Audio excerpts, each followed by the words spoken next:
Hi, everybody. Happy Friday night. Thanks for joining. I know we're starting a couple minutes early. We got Den here who's helping moderate the comments. So leave any of your comments on YouTube, and then we'll make sure I see all the ones I need to see between stories.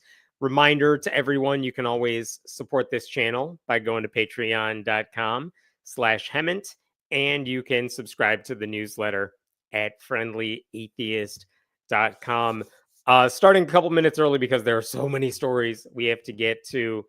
And the first, I wanted to start out by talking about all the stuff Trump is doing, but specifically, he spoke on Thursday at the National Prayer Breakfast, which makes it sound like it's this all inclusive, pan religious, everyone's welcome thing, but it's really just in a white evangelical Christian gathering.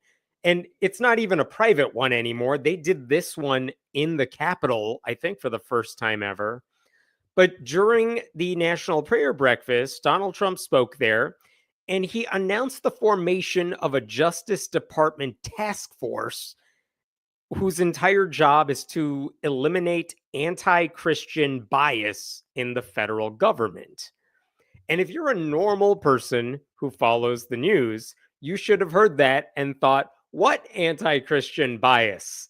I've never seen any anti-Christian bias. How is it possible that there is bias against like the most popular religion in the country? Like, what's next? Are we going to do bias against white people? Like, if it exists, sure, let's get rid of it. But it doesn't really exist to the point where you need a special dedicated task force to stamp it out. And by the way, in the federal government, 87% of the new Congress, including Democrats, is Christian.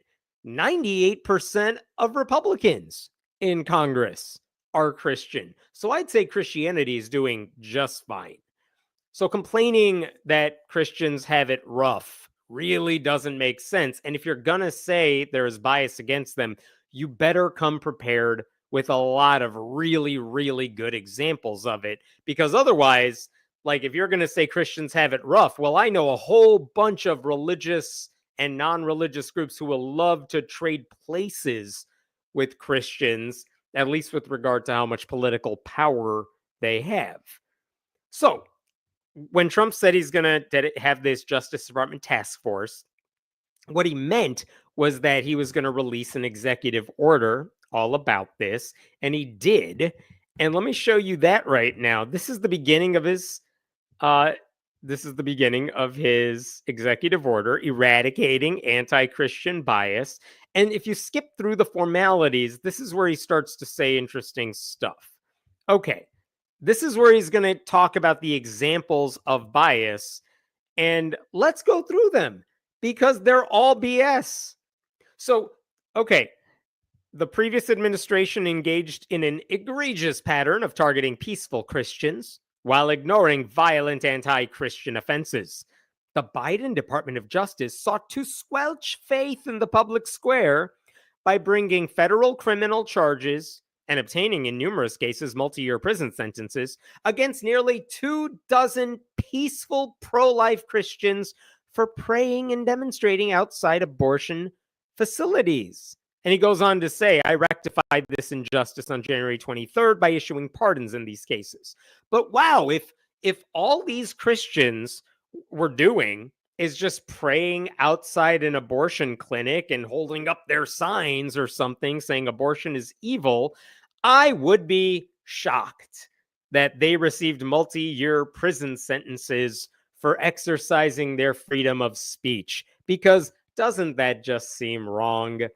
Well, it turns out if you actually look at the details of whatever the hell Trump is talking about, you realize nothing he just said is the truth. Here's what actually happened in that particular case. Are you ready for this? Here's a headline from 2022 about those people in question.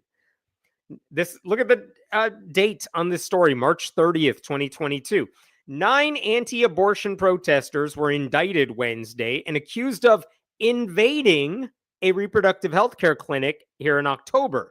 The 9 people forcefully entered the clinic and set about blocking 2 doors to the medical facility using their bodies, furniture, chains, and rope. Does that sound like they're just holding up signs outside the building or praying peacefully on the outside? No, they're actively blocking healthcare.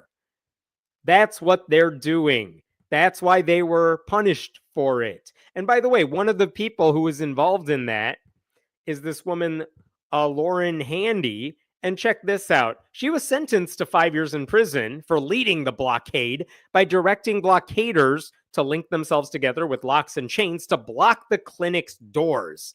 They don't want anyone getting health care.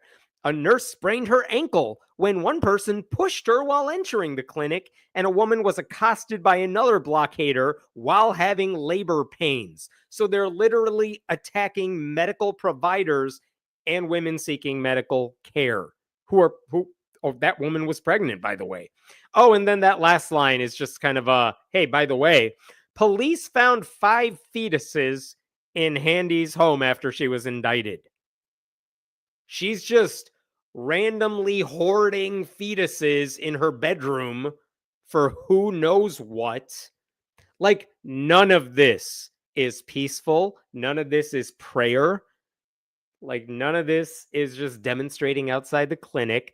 They were like domestic terrorists who went inside and tried to hurt people and did hurt people. These are not victims of anti-Christian bias. You get my point? These were Christians who wanted others to suffer. That's why Trump was wrong to pardon them. And that's why they're absolutely not examples of anti-Christian bias. Okay, what else does this Trump order go on to say? Here's the next example Trump mentions. At the same time, Catholic churches, charities, and pro-life centers sought justice for violence, theft, and arson perpetrated against them, which the Biden Department of Justice largely ignored. After more than 100 attacks, the House of Representatives passed a resolution condemning the violence and calling on the Biden administration to enforce the law. Look, if churches and any institutions, nonprofits, are being set on fire, and they're like being damaged like that, okay, we should absolutely make sure, use the power of the Justice Department to put a stop to it. But when you actually look at the details of this story, that's not what happened as well. This is from USA Today, but this is where Trump is getting this from. A conservative advocacy group, Catholic Vote, has tracked at least 318 attacks perpetrated against Catholic churches. However, the tracking page acknowledges the vast majority have only involved property destruction, such as graffiti and broken windows. A letter sent to the group to the Justice Department urging more prosecutions caught the attention of key conservative politicians. So just to pause there for a second, yes, some vandalism occurred, but it was relatively small scale stuff, broken windows, graffiti. Those are not the sort of things you need to call in the big dogs for. Like, you can go to your local police department for things like that. Why would you involve the Justice Department? And by the way, I appreciate this next paragraph here. The number of vandalism incidents against churches remains small compared with incidents targeting abortion clinics. So if you're really worried about bias, it's not happening to the churches. So that's another example of how Trump is lying to make his point. Just to be clear, if there are serious acts of vandalism against Catholic churches or any organization like that, I think they should absolutely be prosecuted with the same vigor as other crimes. But there's no evidence the Biden administration was actively ignoring incidents like that. So there was no bias. Here's the one that really shocked me. This is the next paragraph in the executive order. Check this out. Then, in 2023, an FBI memorandum asserted that radical traditionalist Catholics were domestic terrorism threats and suggested infiltrating Catholic churches as threat mitigation. This later retracted FBI memorandum cited as support evidence propaganda from highly partisan sources. Okay, it sounds like what Trump is saying is that the FBI said like traditional Catholics were domestic terrorists and we should invade churches to mitigate the threat. That was one I assure you I had not heard about, and I follow this stuff regularly. And the reason I didn't hear about it is because this is the sort of stuff that only traveled in right-wing echo chambers because it was all bullshit. You know it's bullshit. The question I was trying to figure out is, what exactly is the lie here? How did he get from whatever actually happened to what he just said? So let me start big here. There was no document released by the FBI. Here's what happened. What do you think the FBI does? The FBI's job in a case like this is to say, hey, we have reason to be concerned about a particular person or maybe a small group of people who appear to be doing things that are shady and that we should watch out for. So we're going to write up a report trying to explain, like, okay, here's what this person is doing, but here's the broader picture of the threat. Because maybe there's someone else in another state who's kind of like this doing the same thing. Well, this is what happened. The FBI, some employees in a Virginia field office, were putting together an internal document that linked one guy's violent extremism with what they called radical traditionalist Catholic ideology. And I'll get into that in a second. But that document, that like internal draft memo, which was not meant for public consumption, was picked up by like right-wing groups. I don't know if there was like a mole on the inside who sent it out or what, but they leaked it to right-wing websites who went ballistic on this. And the FBI quickly rescinded that document, saying it did not adhere to FBI standards. And they also said we formally admonished the employees involved. The FBI leader at the time, Christopher Wray, said the memo violated the agency's policies on conducting investigations based on religious affiliation, which also, you're going to find out in a second, seems ridiculous. But it sounds like there's no bias then, because even if you look from a broad level, the FBI punished employees who argued such a bias might exist. I don't like that we got to go after Catholics. If you punish them, there's no bias, right? Like, what are we talking about? Okay, so then, of course, I had to go down this rabbit hole because I wanted to know what the hell they were talking about. So get this. This story is wild, and I'm sharing with you a report that was done about it by like the FBI's Inspector General. And I'm not going to read all of this. It's a 10-page explanation that was sent to House Republicans, but I'm going to summarize it for you right here, okay? What happened is that those FBI agents, they began tracking this guy online who advocated for civil war, and he talked about we got to kill politicians. And then the same dude purchased semi-automatic weapons and ammo. And the FBI's like, he's said a lot of crazy things. Maybe we should keep tabs on this guy, which absolutely makes sense. That's what you would want the FBI to do. They're not going after him because buying a weapon isn't a crime and saying stupid stuff online is not a crime. But if you put the jigsaw puzzle together, it's like, this doesn't look great.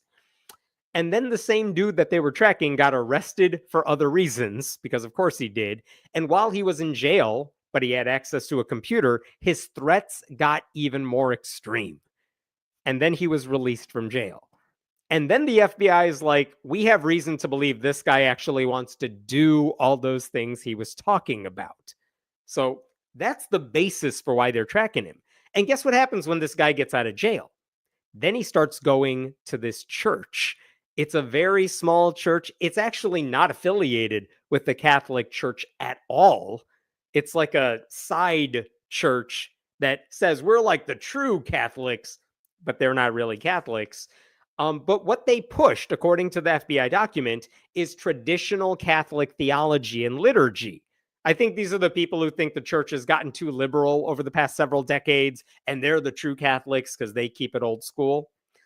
Anyway, this guy that they were tracking, he started describing himself, like in his social media profile bios, as fascist and Catholic and a rad trad Catholic clerical fascist, like a radical traditional Catholic clerical fascist. And even worse, it appeared that he was using that church he went to round up other people who might be able to help him in his future attacks. That's why this dude was scary. So what did the FBI do? They arrested this guy. I think they had enough cause to say, we got to stop this before something actually happens.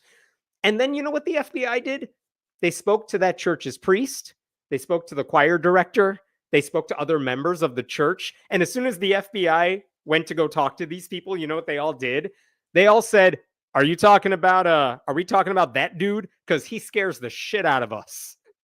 Like everyone at this church is like, yeah, that guy was creeping us out. And we understand why you were talking to us.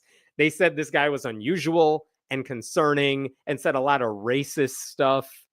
So the point is, the church, it turned out, was not really the problem. It was just this one dude. And when those FBI analysts started drafting a memo about all this, they wanted to note areas of concern for the future. And one possibility is there is a link between this dude's extremism and his faith. But even that possibility was dismissed. You know by who? By the same FBI analyst who pointed out that this guy was on our radar long before he joined this church. But if this guy was recruiting members at this pseudo-Catholic church, maybe there is reason to look into, is there anything this church is preaching that we need to look at just to identify potential threats in the future? And by the way, when they were looking into all that, they found out there were two other guys also on the FBI's radar somewhere else who had similar extremist ideologies and a connection to the same type of church. That's why they put out this memo saying, hey, you guys, this looks like an area we should be concerned about. And hey, FBI, maybe we should just look into this before anything bad actually happens. You know what? That's the sort of thing I want the FBI to do. I want them using manpower to dig into these potential causes for concern. But the technical ways, I guess, these analysts went about doing it, that's the reason the FBI rescinded it. Not because they were wrong about all this, but because maybe there was political pressure to shut this down because you said the word Catholic or traditional Catholic, whatever. One of the other things the right-wing people picked up on is that in the memo that was circulated, they were trying to describe what it is this pseudo-Catholic church believes in. And they mentioned, well, the people here believe in a traditional Latin mass as opposed to most regular churches these days. So the right-wing people claimed, oh, they're going after old school Catholics. That's why this is bigotry. So anyway, I know it's a long story, but you could tell how fascinating this was when you go down that rabbit hole. So when you go back to what Trump was saying, and let me show you what he was saying again, look at how he described all this. Everything I just told you, he says, oh, they were going after radical traditionalist Catholics, and he called them domestic terrorists. Clearly, the Biden administration, which is, by the way, led by a Catholic, they were going after Catholic churches as threat mitigation. No, they were not. All of that's a lie. That's the biggest lie in this entire thing. Okay, there's one other thing he says here, the next paragraph, and then I'll put an end to this, but this is also worth talking about. The Biden Department of Education sought to repeal religious liberty protections for faith-based organizations on college campuses. No, we'll pause there. That's a lie. Here's what happened. In 2023, the Department of Education said maybe we should get rid of some of the Trump-era rules that made things really confusing, because the Trump administration, the first one, said any college that gets federal money has to recognize religious groups on college campuses as like registered student organizations and give them access to funding and meeting space. Now, if you're the Biden administration, why would you want to get rid of that rule? That seems perfectly fine. And the reason is, one, religious discrimination is already prohibited, so you don't need another rule for that. But two, what the Trump rules actually did is if there was a religious group on campus that said, we don't like women in positions of leadership, or we don't let gay people into our club, or we don't let people of color into our group, and they did it under the name of faith, the Trump rules said the college still has to allow that group to get all the privileges of a registered group on campus. And the Biden administration said, no, if you're getting federal money and you're a college that's getting federal money, You're allowed to say, no, we don't allow discrimination in any of our student groups. Of course, Christian groups are allowed, and Muslim groups, etc., and atheist groups. But if you're going to promote discrimination like that, no, we're not allowing that. Like, schools under the Trump era had to choose, do we want to oppose faith-based discrimination, or do we actually want the financial aid we get from the government, which they need? And that was putting them in a bad position. So that wasn't anti-Christian bias. That was trying to eliminate confusion while protecting First Amendment rights. What else did the Trump thing say? The Biden Equal Employment Opportunity Commission sought to force Christians to affirm radical transgender ideology against their faith.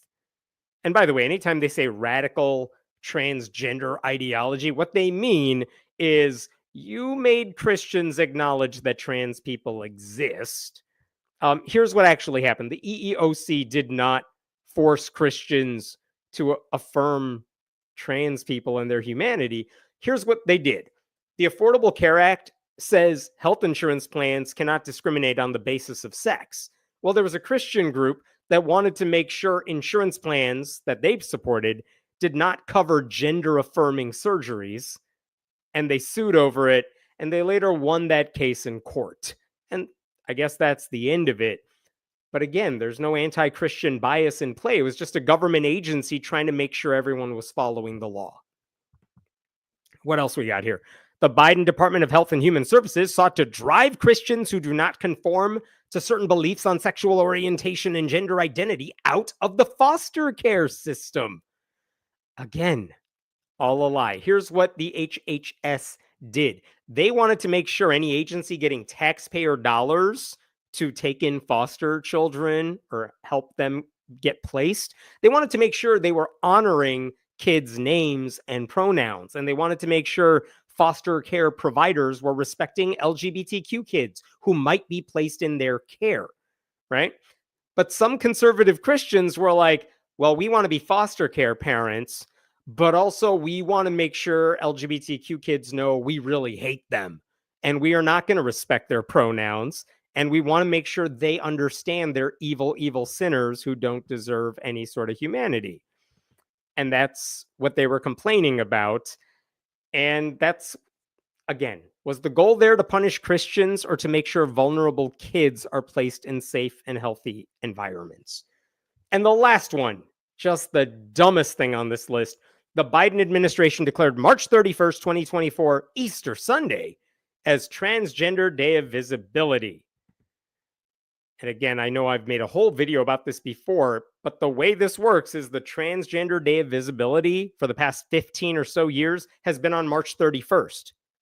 Easter Sunday is on a different date every year. And in 2024, those two dates coincided. That is all. And conservatives were so mad because now Time or the calendar people are persecuting them. That's seriously what Trump is talking about. And he makes it sound like the Biden administration purposely decided that we should honor trans people on a day that apparently Catholics own. Not Catholics, all Christians own. Like, again, it's bullshit. It wouldn't even matter if it was true because you can do two things on the same day. But like, it's not like those two things are in opposition necessarily unless you're a bigot. But again, that one was a coincidence. So you understand why this executive order is complete BS. In the entire order promising to prevent anti-Christian bias, Trump doesn't name a single actual example of anti-Christian bias. And he can't because none exist. This task force is now going to be led by new Attorney General Pam Bondi, as well as the bulk of his eventual cabinet and a whole bunch of other people. And one of the things the executive order says is they have to identify anything that has contributed to unlawful anti-Christian governmental or private conduct. But again, there's zero examples of Christians being made to do anything against their will that they find unlawful. I don't know. I feel like what's going to happen is this task force is going to say, well, we saw that one agency once told people happy holidays, and we made them say Merry Christmas because how dare they hate Christians. And then they're going to declare victory and say they solved this problem that they just made up out of thin air. Like, this is not about anti-Christian bias, much less eradicating it. This is a symbolic move to reinforce white Christian supremacy. Americans United for Separation of Church and State. I thought they put this really well. Let me share this with you. If Trump really cared about religious freedom and ending religious persecution, he'd be addressing anti-Semitism in his inner circle, anti-Muslim bigotry, hate crimes against people of color and other religious minorities. But instead, he's abolishing federal programs and protections that address those wrongs. This task force is not a response to Christian persecution. It's an attempt to make America into an ultra-conservative Christian nationalist nation. Yup, accurate. So that's this task force. Their goal is to make sure conservative Christians never have to play by the same rules as everyone else, while shielding their favorite version of Christianity from any consequences that stem from their bigotry. At no point will any of these Republicans ever admit that non-Christian groups have actually suffered any kind of persecution or more persecution, because that would require empathy, and they don't have any. You know what's funny about this task force announcement too is that when did Trump announce that he was putting together this task force? He announced it during a private Christian event inside the US Capitol. And he also made the same announcement that day that his White House faith office would be led by evangelist Paula White Cain, because again, the only faith he cares about are conservative Christians who give him the votes he always wants. Like, no other religious group, no other non-religious group would ever get similar access. Meanwhile, Republicans pretend Christians are truly victims. You want to know one final example of actual Christian bias, anti-Christian bias? There was a religious leader who asked the president to just follow the gospel, follow the words of Jesus, and have mercy. That was 2 weeks ago. And you know what Trump said when the bishop told him that? He said one Republican congressman said she should be deported. She was born in New Jersey. That doesn't matter. Trump said she was an idiot and then insisted she was bad at her job. Why? Because she spoke at a church service he happened to be at. That to me is way more anti-Christian than anything on this stupid list of his. All right, let's stop there. That story made me mad. What do we got here? GOP traditional hates Catholics. I mean, I don't understand. You had a Catholic president in the past administration, and they acted like that guy's the enemy of all religion. And I'm telling you, as someone who's an atheist, I promise you, Joe Biden was not like sending out olive branches to atheists everywhere. Right. They forget Biden is Catholic. To white, actually, can you go back one, Den? It's not that they forget Biden is Catholic. It's that they just don't think Biden's Catholicism is true Christianity. So they know he's a Catholic. They just don't think it counts. Here we got Dan's backcountry. To white Christian nationalists, any and all pushback against their radicalized ideology is perceived as a declaration of persecution. Right. I mean, this is Trump in a nutshell too, right? Any criticism of anything he does is like a personal attack on the guy. He's the most famous person in the country by virtue of being president, and the guy has the thinnest skin in the country.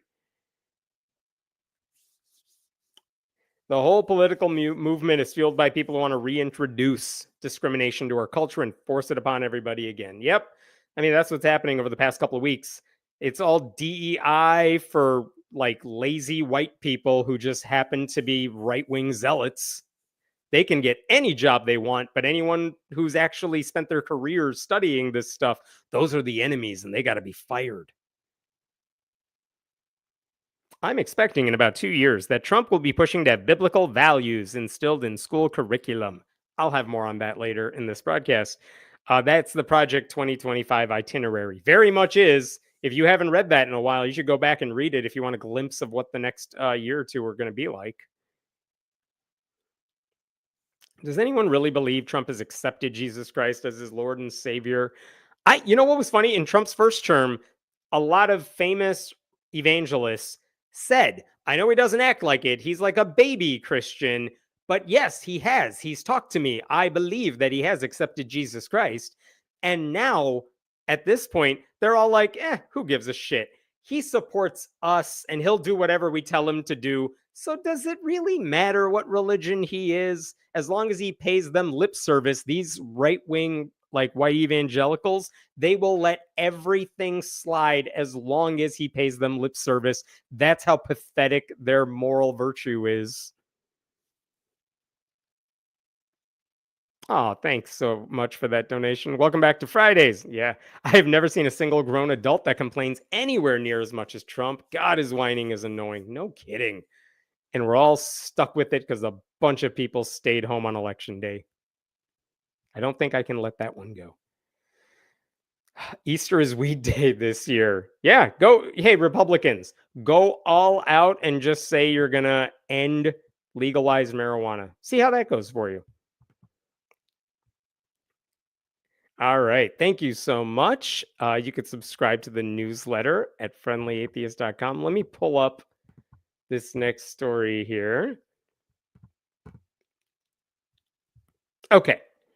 You may have seen this story on NPR this week, but basically, there's a North Carolina church that a few months ago, they fired their pastor because apparently he had become too provocative or something. And this is not some Southern Baptist evangelical MAGA-loving clown show of a church. This is a relatively progressive church. So it didn't really make sense they were getting rid of their pastor for being, transgressive in a way.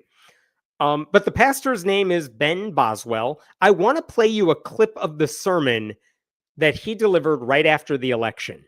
And the reason I want to play a clip of this is because it seems like their decision to fire this guy came right after he delivered this sermon. So let me play this clip and then we'll talk.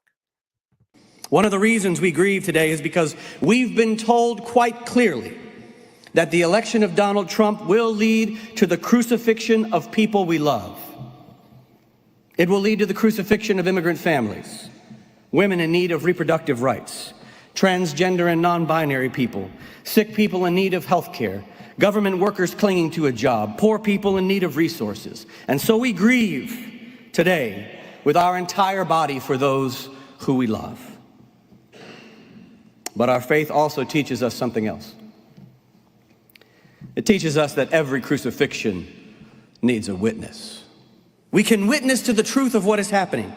We can speak truth to power. We can say, this is wrong. We can advocate for those who are being crucified by the empire. Every crucifixion needs a witness, because even if we can't save everybody or keep everyone off a cross, we can make sure the world knows what's happening to them, and no one can look away. We can make sure that the victims know that we love them, that God loves them, that they don't deserve this. And we can make sure there is someone alongside them so they won't be alone no matter what happens.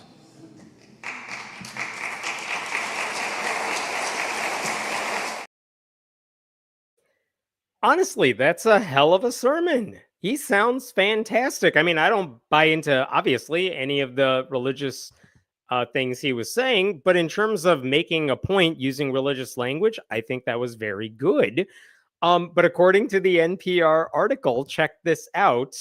I love that this is the question you're asking because you're looking at the very bottom of the screen. Of course, I'm drinking the blue Gatorade. Anyway, when I looked what the NPR article said, check this out. Several weeks later, the board met on Zoom. They voted 17-3 to ask Boswell to step down. NPR obtained the audio. So this guy's church, they met a few weeks later and decided to get rid of this dude. It seemed because of that sermon where he kind of went all out against Donald Trump. I mean, everything he said in that sermon proved to be prophetic, at least accurate. I mean, Trump, Elon Musk, a bunch of spineless Republicans have let the president gut civil rights protections, especially for trans people and immigrants. They've dismantled as much of the government as possible. by treating the government itself as the enemy without actually understanding what the government entails, they are creating chaos everywhere to the point where it's going to be really hard to undo the damage. That's kind of the point, right? So what this guy was saying, what Boswell was saying, very true. So he wasn't out of line. What he said was not surprising. He was telling his congregation the truth. And you heard the applause. They seemed to appreciate what he was saying too. So NPR said they obtained the audio of the board meeting where this guy was fired. And one of the things they pointed out is that the idea that they had, why did these people get rid of him? It's because they said Boswell has been given every chance to change his words and actions to appeal to a broader audience, but has not been successful in doing so. In fact, one of the deacons, one of the church leaders actually said this. Fellow deacon Robert Doolin was more direct. We have got to put more butts in the seats. Butts in the seats. And apparently they're mad at this pastor because what he's saying is pushing people away from the church instead of bringing them in. Like, I guess there's some logic to all this because the church is a business. And if they don't have customers, it's going to go out of business. That's how churches work, right?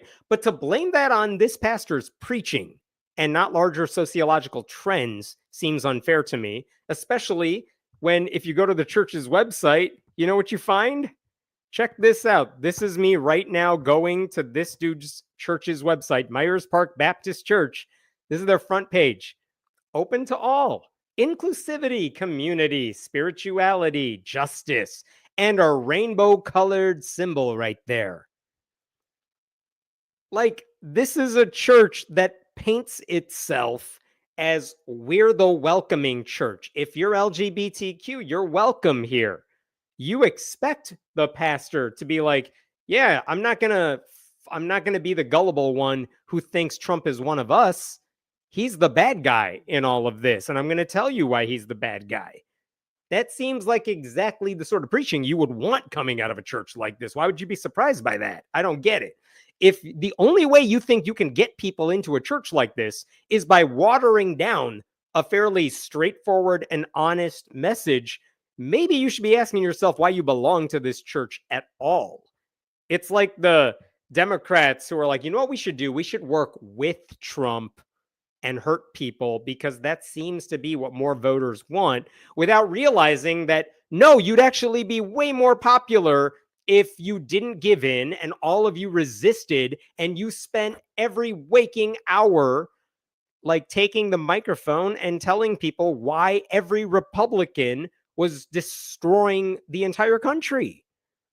So anyway, if you have a pastor who's living out the church's stated values from the pulpit, I don't know why the attendance problem is his fault, because what are you going to do? You're going to bring in a new pastor who's probably going to be preaching the same message because of what type of church this is. So how is that going to fix the problem? I don't know. Do these people want a larger MAGA-obsessed congregation, or do they want a smaller, loving one? I think that's the question they got to figure out. In fact, the NPR piece pointed out that some church members said this pastor was too radical for them, and that's where this piece got really funny. The problem, he said at the meeting, this is the same deacon I talked about earlier, is that too many other parishioners didn't something. Doolin said that many people who had left the church in recent years had complained about the 44-year-old pastor's heavy focus on social and racial justice. Why are you mad about that?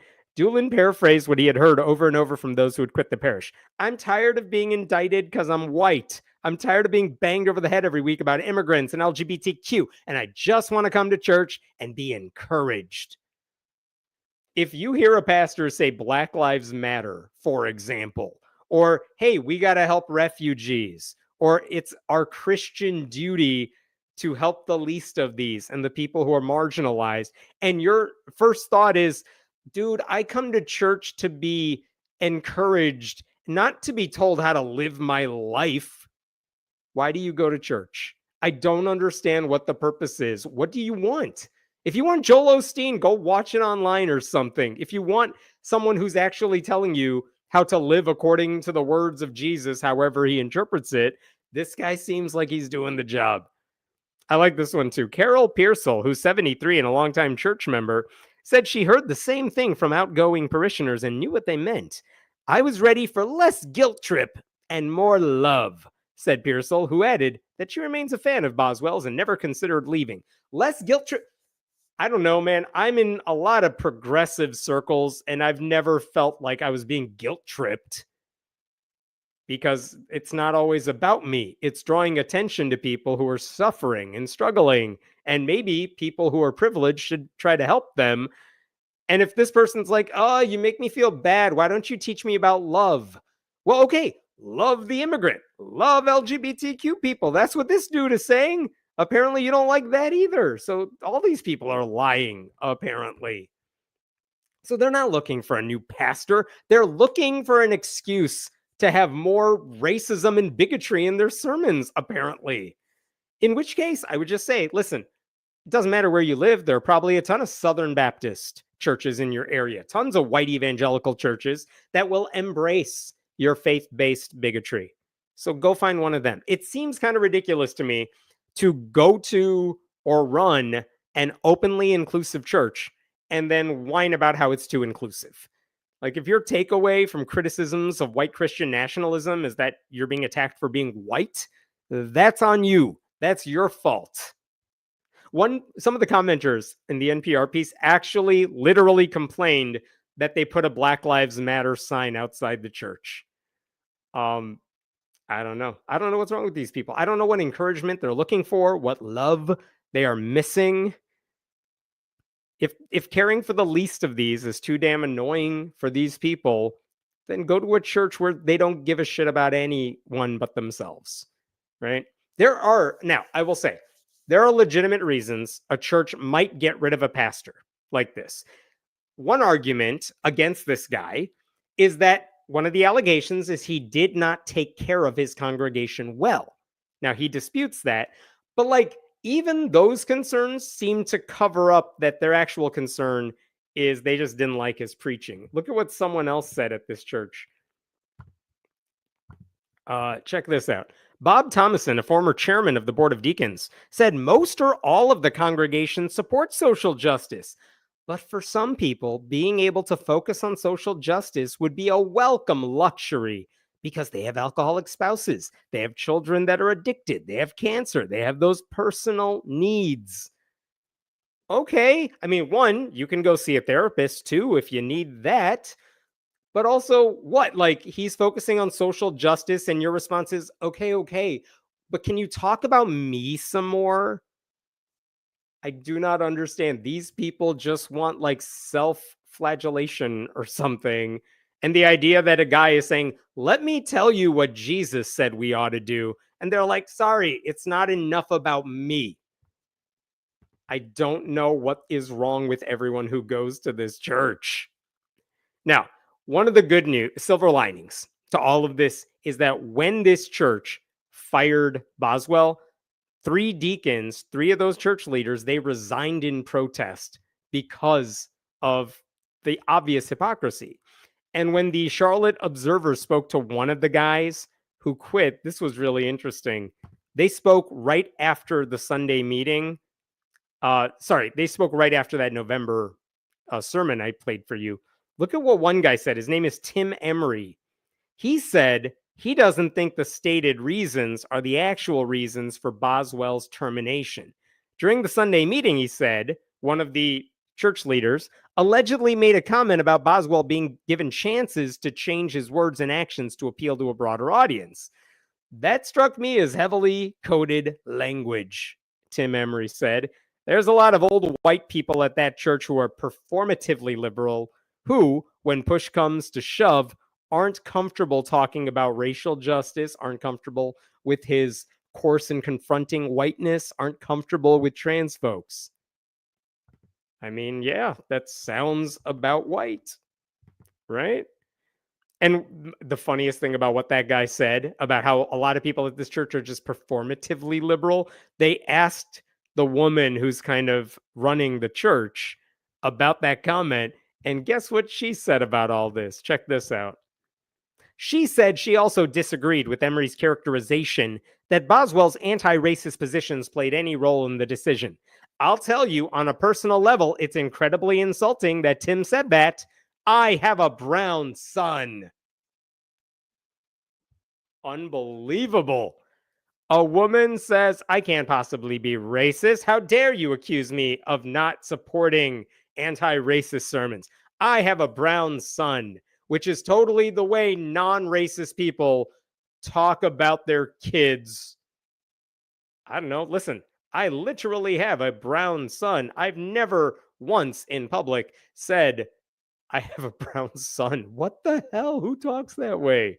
It's so weird. She's going with the I'm related to a person of color, therefore I can't be racist argument, which is a very weird one. Like, JD Vance is absolutely racist. I don't care who he's married to. Ginny Thomas, she's married to Clarence Thomas. She's totally racist. Clarence Thomas is totally a white supremacist. I don't care what color he is. Those two things are not in opposition to each other. So I don't know. I agree about that performative liberalism thing. Plenty of liberals like saying they're liberal, but don't actually follow through on that. It's like, what do we talk about? Richard Dawkins, Jerry Coyne, all those guys who are like, I'm an old school liberal, but also screw trans people. I'm going to speak out against them every single time. So yeah, those people exist all over the place. I also appreciated what one church member told NPR about all this. Check this out. When asked about the fact that some white congregants said they felt beaten down by Boswell's continued emphasis on social and racial justice, this guy, Griffin, responded that as a black man, he felt beaten down every day. And this guy's leaving Myers Park, the church. Yeah, white people are not suffering as much as everyone else on that front. So anyway, mission accomplished, I guess, for the church's leaders. They don't want to feel guilty, and now they won't have to. They can focus on a broader message that ignores political realities. They can preach a message that appeals to the white elderly members of the church instead of sermons that might appeal to younger, more open-minded people in the community whose families could eventually become more permanent members of the church. Like, if your problem is attendance, why are you trying to appease the old people who are not going to be there for very long and not try to attract a new audience? I don't get it. But what do I know about running a church? I don't know. These people don't want to be challenged. They don't want their faith to interfere with whatever it is they want to do. It's the same reason. I know I mentioned her in the last segment, but like conservatives who always wear their religion on their sleeves, like Mike Johnson, they were so damn offended when Bishop Marianne Buddy asked Donald Trump to follow Jesus and have mercy on the marginalized. They don't care about Jesus. They just want to use their religious label to get more political power so that they can hurt everyone they deem as inferior to them.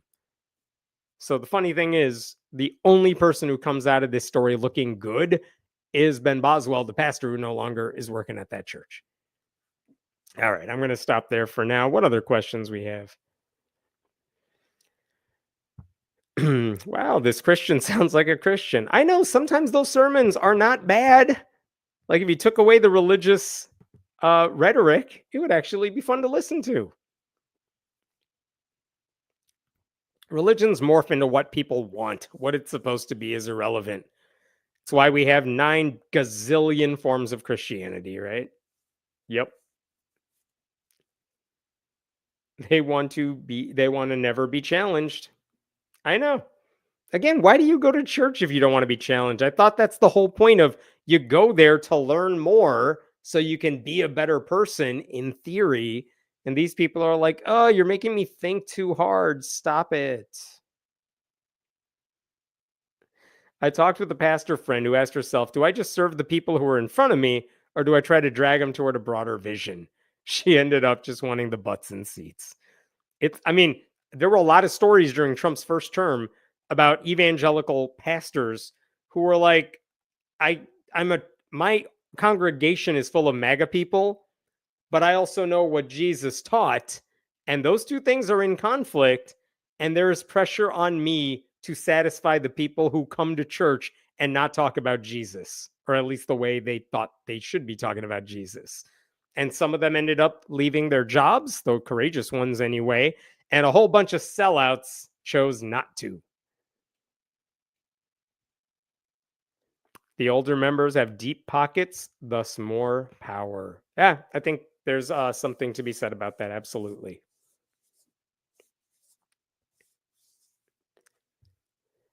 Aw, thank you for that donation. I know, where are the rest of you? Come, more likes, more watches. Did you see his reaction to the Times cover? You mean Trump's reaction to the Time cover this week where it's Elon Musk in the Oval Office? Yeah, he was. What was Trump saying? Like, oh, I didn't know Time magazine was still in business. It's like, oh, he totally knows. He's so mad about that cover. He gets mad anytime anyone implies that Elon Musk is really president.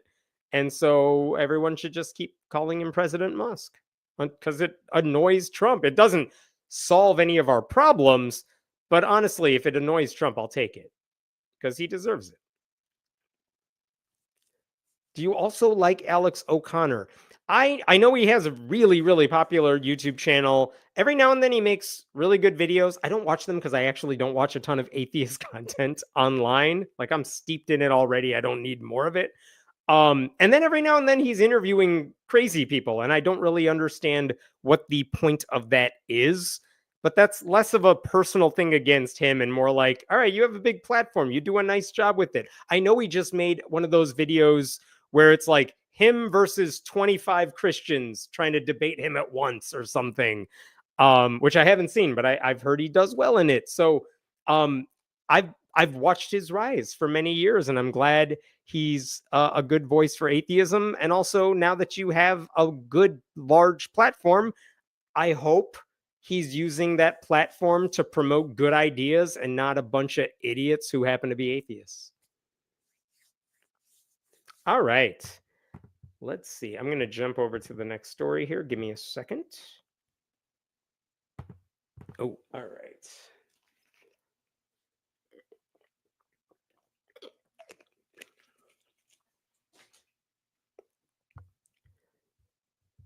Okay. Let's talk about two very corrupt organizations. One of them is the Catholic Church, and the other is the NFL. And apparently, they're working hand in hand. Now, you may have seen this week because the Associated Press, the Guardian, the New York Times all had blockbuster reporting on it this week for reasons I'll go into in a second.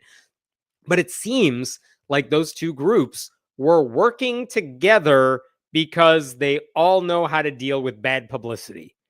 So here's the story. And we actually knew some of this back in 2020. So I'm going to show you a HuffPost article from 2020. Here's the headline: NFL saints shielded the Catholic Church amid abuse crisis. And that seems disturbing. And here's the basic gist of this story. In 2020, roughly 24 men sued the Archdiocese of New Orleans because they allowed some dude named George Brignac to work for them, even though he was accused of sexual abuse many times over. Those allegations stemmed back to the 1970s.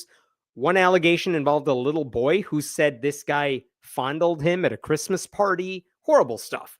The Catholic Church in New Orleans, they said he was removed from the ministry in 1988, except that dude was totally allowed to work as a lay minister, like a regular dude who happens to be a minister, until 2018. That means for like 3 decades, this guy had access to children even after he was deemed by the church to be too dangerous to be around kids. And then later, the Archdiocese of New Orleans paid the survivors of the alleged abuse about $3 million to settle the legal claims. And all of that is before all these details were made public. So as that lawsuit was going through the court system, the victims, the survivors of this whole story, their lawyers wanted a whole bunch of documents from the Catholic Church in the process of discovery. And one of the things they found out is that the church is like, oh my God, this is going to be bad publicity for us when people find out what we've done. And so who did they ask for help to navigate this PR crisis? They asked the owner of the New Orleans Saints football team, including their Catholic owner, Gail Benson. Apparently, there were hundreds of documents linking the two organizations. And there was also reason to believe that the NFL team's senior vice president of communications, Greg Bensel, was also helping the church craft its message. All right. So what actually happened here? Check this out. In 2020, this is what they said. Saints attorneys in court papers disputed any suggestion that the team helped the church cover up crimes, calling such claims outrageous. They further said that the emails exchanged in 2018 and 2019 were intended to be private and should not be fodder for the public. The archdiocese is also fighting the release of the emails. So the church's argument here is, how dare you? The NFL team's argument is that we did not help the church cover up its crimes. And also, if there are any emails that say so, well, you guys, those were private emails. Why are you trying to release them? And the church and the Saints people were all like, no one can ever learn about these emails at all. Absolutely ludicrous. But here's what else we knew in that same time in 2020. Attorneys for the men suing the church say multiple Saints personnel, including Greg Bensel, used their team email to advise church officials on messaging and how to soften the impact of the archdiocese's release of a list of clergy members credibly accused of sexual abuse. So on top of this lawsuit, the church was on the verge of saying, oh, by the way, here's a public list of all the priests who have worked for us in the past and now who are credibly accused of sexual abuse. And they were like, this is also going to be bad publicity for us. And the people who work for the Saints are like, we can help you deal with stuff like that because we're a concussion factory. Unfreaking believable. So it's not just that the Catholic Church was focused on making itself look good in the face of widespread sexual abuse. It turns out there were people trying to help them by giving them advice. Like, anyone who thinks the Catholic Church's biggest problem is image and not the policies that fuel rampant child abuse, at the very least, they need to be publicly shamed, right? So why is all of this a story this week? Because all of those news organizations this week got a hold of all of those emails that the Saints and the Catholic Church did not want going public. They finally got all of them, hundreds of documents. And that's why I believe, according to The Guardian, we're talking 300 emails amounting to more than 700 pages and hundreds of emails between the Saints people and the church leaders, including Archbishop Gregory Amond. They just show how important the Saints' advice was.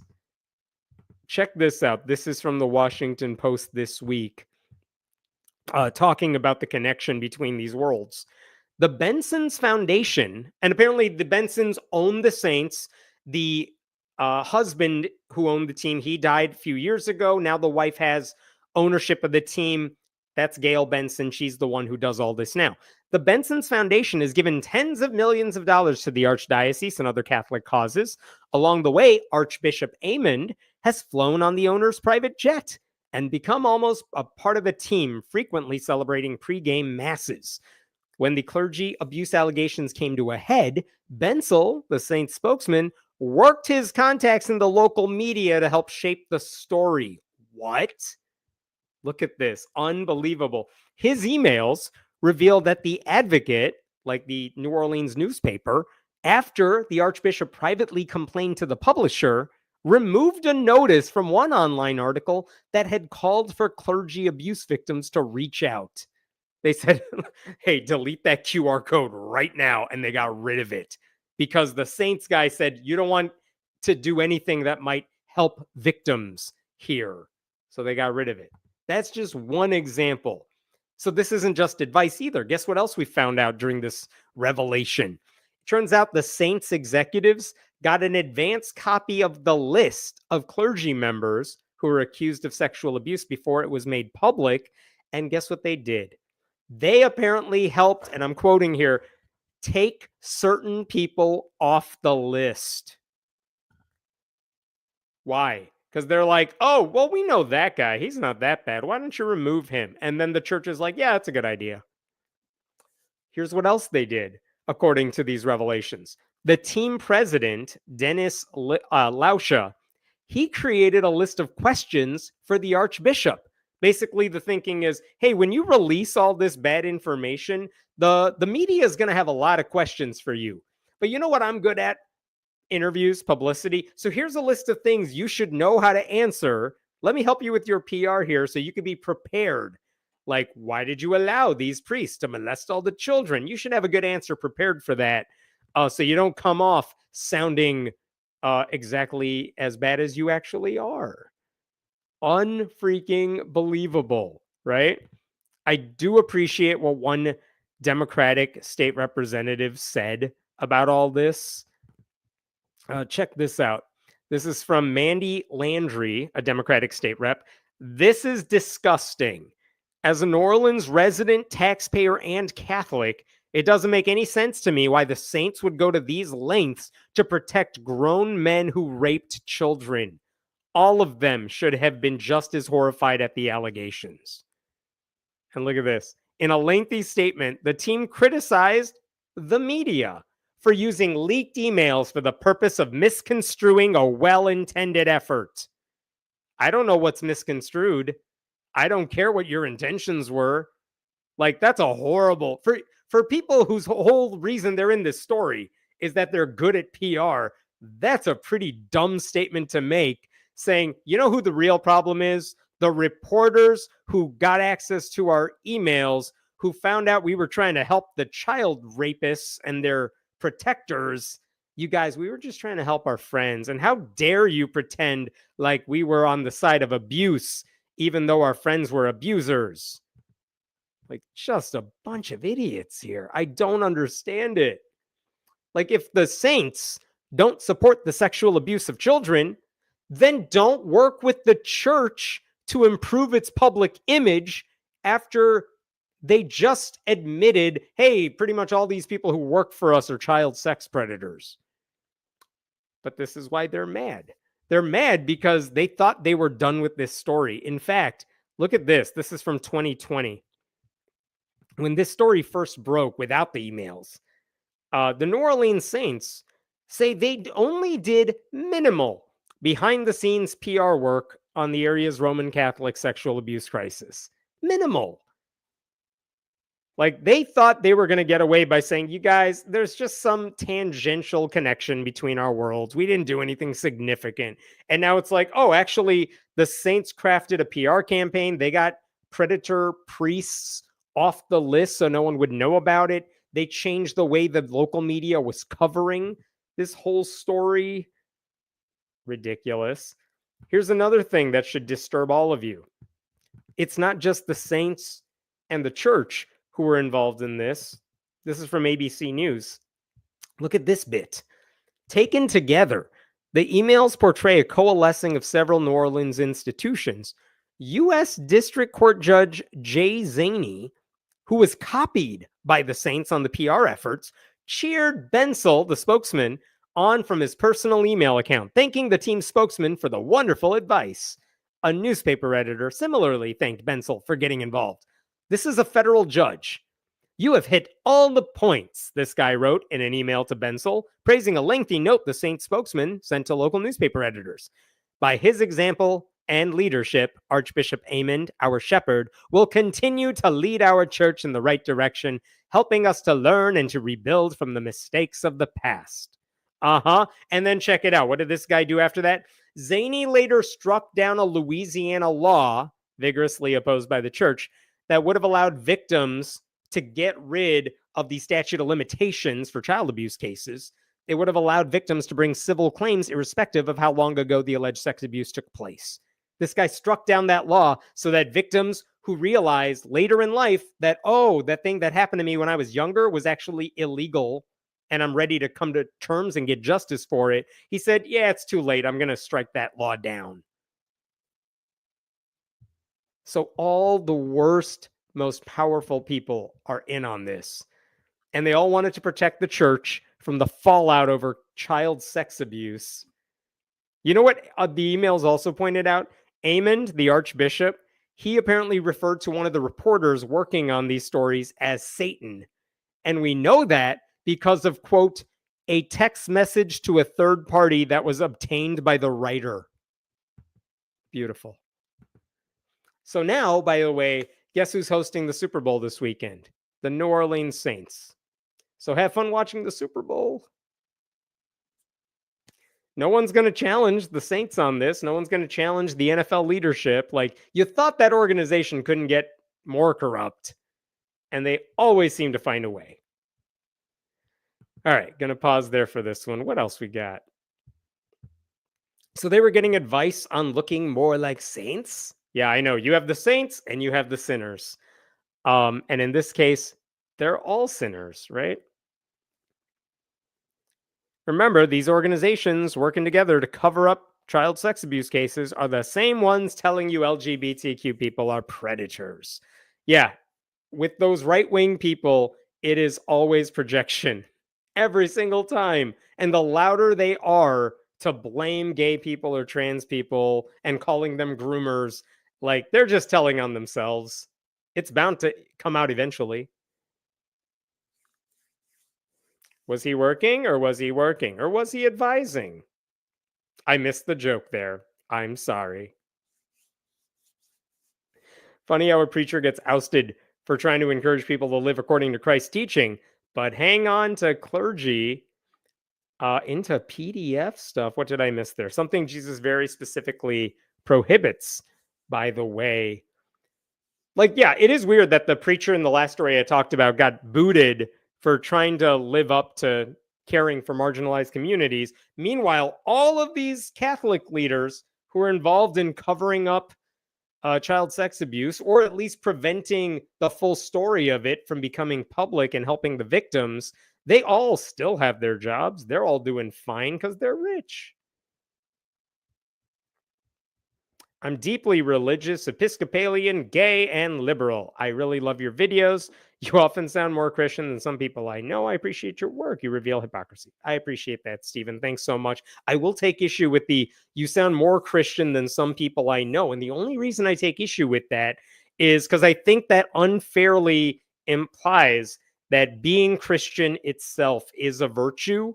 And I think we need to let go of that thinking. So I appreciate the intent, obviously. But yeah, I think we should stop saying that one. So many reasons to boycott the NFL and Super Bowl. It's corrupt all the way down. Thank you for that donation. I do agree with you. And at the same time, I'm absolutely a hypocrite and I will absolutely watch the Super Bowl. Not because I give a damn about who wins the game, but only because I like to be informed about things that everyone's watching. Like, I watched the Grammys. Do I care about any of those singers? I don't. But it was nice to know what everyone was talking about. You know what I mean? Trans male atheist from East Texas here. I love your explanations and your eye on Christian nationalism keeps me up to date. Oh, thanks for all you do. It's kept me sane here. I appreciate that, Wolfie. Thank you so much. All right, let me jump to this next story. I was saving all the crazy legal, all the crazy bills for later. So let me get to one of those here. Okay. We'll see how much of this I have time for. I'm going to try this one first. So there is a bill that's being proposed in Texas, which states overrun by Republicans in the legislature. But basically, this bill, it's proposed by State Representative David Spiller, and it would allow public school boards to set aside some time every day for students to read the Bible and pray. And like, other people could participate, but the bill makes very clear this is only about Christianity. Everyone else can come along for the ride, but this is all about Jesus. And the biggest thing about this bill isn't even any of the stuff I just mentioned. It's something else that I think he snuck into the bill. So check this out. Here's the relevant portion of House Bill 1425 that this guy proposed. It has a lot of caveats in it, which it would have to avoid any lawsuits. But the short version is the bill would allow school boards to adopt a policy requiring every school in their district to provide a period of prayer and reading of the Bible or other religious texts. So check this out. Like, this is what it says. Look at the bottom here.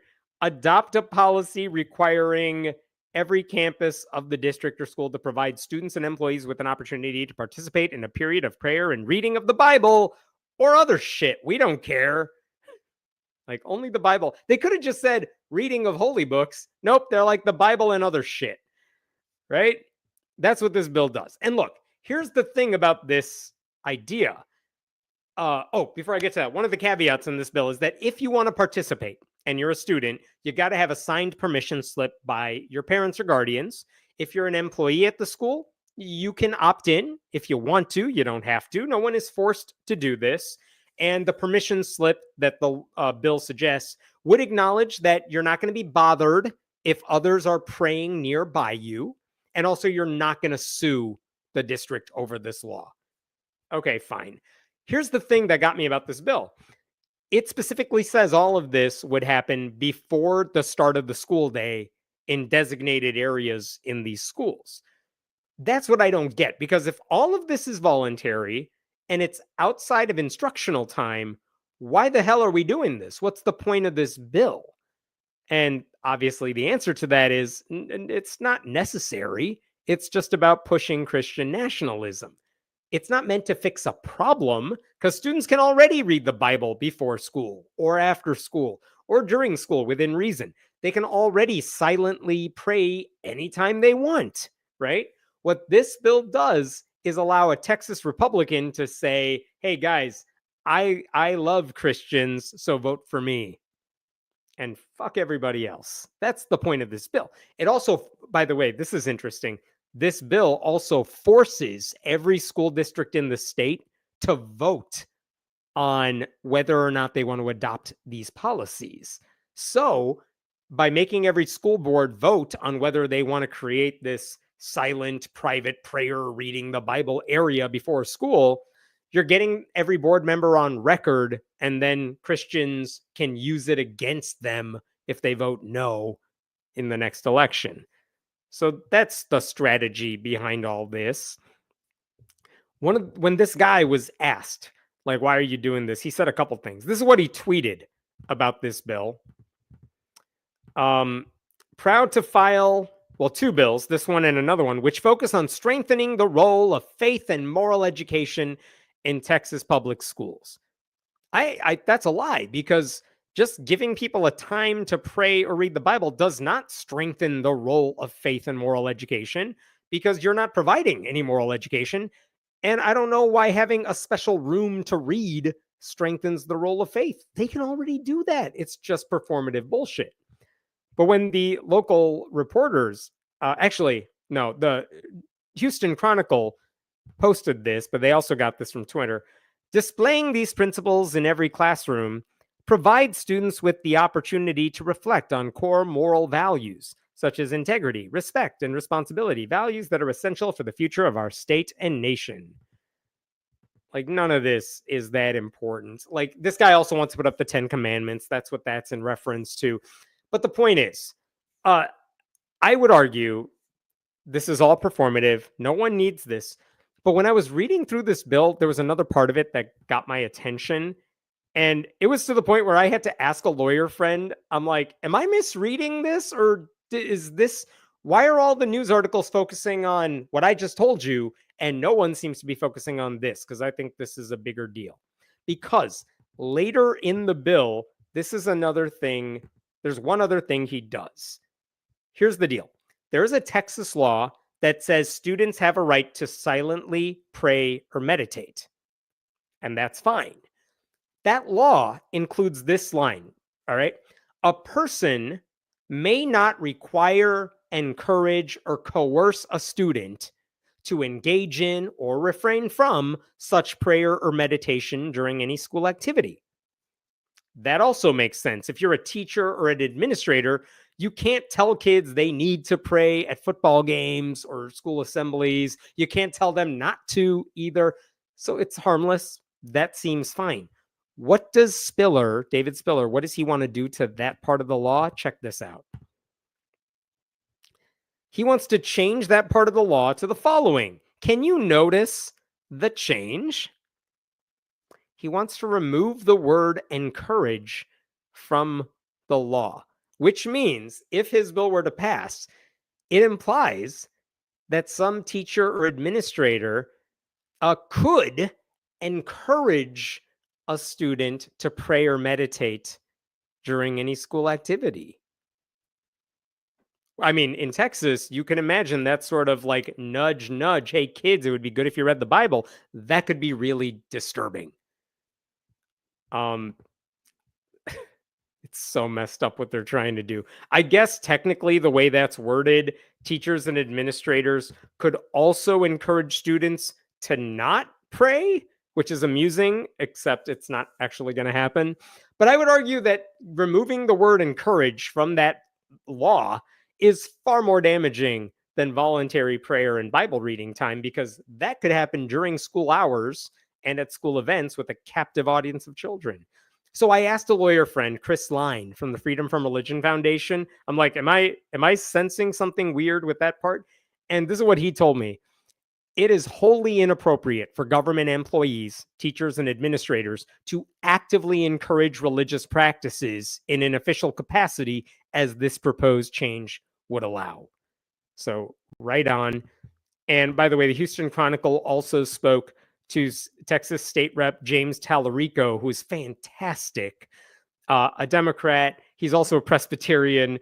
But check this out. He taught public school before studying to become a pastor. He has expressed concerns over the increasing number of legislative bills seeking to mix church and state. I think if Jesus read some of these bills, he would remind us to treat Jewish students, Muslim students, Buddhist students, Hindu students, atheist students as ourselves. And that's not what this legislation does. By the way, if you are bored and you're on YouTube right now, search James Tallarico and the 10 Commandments, because last year when they were thinking about putting the 10 Commandments in public schools, Tallarico did a session during like a committee meeting where he just destroyed every argument Republicans had about the 10 Commandments. So that's this bill they're considering in Texas. I'll pause there for a bit. What other questions we got here?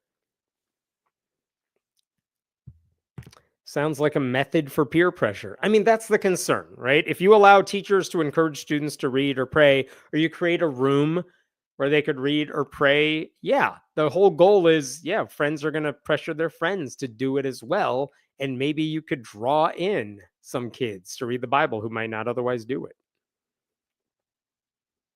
It's time for all other beliefs to propose their faith to be pushed in the same prayer time. I mean, yeah, it would be hilarious and fun, and I hope it happens if this bill is passed, to get non-Christians doing their prayers and reading their textbooks, holy books, in that same space.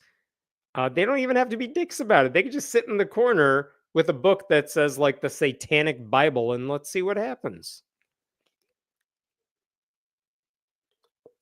I'm drafting a message to my Texas state rep opposing SB2, which is school vouchers.